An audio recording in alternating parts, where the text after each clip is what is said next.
खरीप हंगामातील पिकांवर मावा, तुडतुडे आणि बुरशी रोगाचा प्रादुर्भाव, शेतकऱ्यांवर फवारणी करण्याची वेळ, शेतकरी पुन्हा एकदा चिंतेमध्ये. सिंधुदुर्गातील राजकोट किल्ला बंद, तरीही शिवरायांचा पुतळा पाहण्यासाठी पर्यटकांची गर्दी. पुतळ्याच्या चबुतऱ्याभोवती दुरुस्तीची काम सुरू असल्यानं किल्ल्यावर पर्यटकांना बंदी. अमरावती जिल्हाधिकारी कार्यालया शेजारील रस्त्यावर खड्ड्यांचं साम्राज्य, 500 मीटर पर्यंतच्या रस्त्यांची खड्ड्यामुळे चाळण, प्रशासनाचं दुर्लक्ष.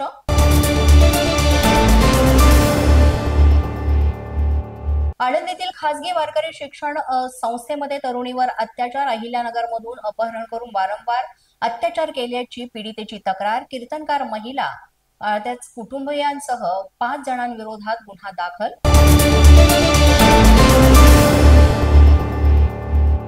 उमरगाव तालुक्यातील नांगराळे येथील एका विद्यार्थ्याचा जीबीएस या दुर्मिळ आजारानं मृत्यू झाल्याची घटना घडली आहे. श्रीनिवास पाटील असं या मयत विद्यार्थ्याचं नाव. मेंदूपर्यंत आजार गेल्यानं अवयव निकामी झाले होते.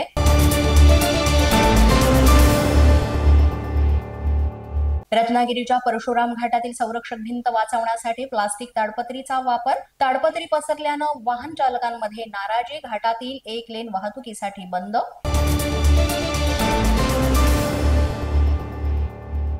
अमरावतीच्या चिखलदऱ्यामध्ये पर्यटकांच्या गर्दीनं आतापर्यंत रेकॉर्ड मोडला. तब्बल 35,000 पर्यटकांनी चिखलदऱ्याला दिली भेट. चिखलदऱ्यामध्ये आलेल्या वाहनांमुळे मोठी वाहतूक कोंडी सुद्धा झाली. नागपूरमधील प्रसिद्ध बॉडी बिल्डर आणि जिम ट्रेनर संकेत बुगेवारला एमडी तस्करी प्रकरणामध्ये अटक. संकेत माजी नगरसेवक अजय बुगेवार यांचा मुलगा. पुणेकरांच्या सेवेत लवकरच 4 नवीन वंदे भारत येणार. सध्या पुण्याहून कोल्हापूर आणि हुबळीसाठी वंदे भारतची धाव. प्रवाशांचा वाढता प्रतिसाद पाहता पुण्यातून वंदे भारत एक्सप्रेसची संख्या वाढवण्याचा निर्णय. पुणे पालिकेचे विभाजन करून स्वतंत्र नवी महापालिका स्थापन करण्याची गरज. विभाजनाचा प्रस्ताव राज्य शासनाला देण्यावरही एकमत. पोलीस माझा न्यूजच्या बातमीपत्रात आज इतकंच. तुम्हाला आमचं बातमीपत्र कसं वाटतंय याबाबत अवश्य अभिप्राय कळवा. यासाठी पोलीस माझा न्यूजचे YouTube चॅनल सबस्क्राईब करा. तसंच आमचं फेसबुक, इंस्टाग्राम आणि ट्विटर अकाउंट फॉलो करा. अधिक माहितीसाठी आमच्या www.policemazhanews.com या वेबसाईटला भेट द्या. आमचे अधिकृत प्रतिनिधी व्हायचे असेल तर स्क्रीनवर दिलेल्या क्रमांकांवर आजच संपर्क साधा.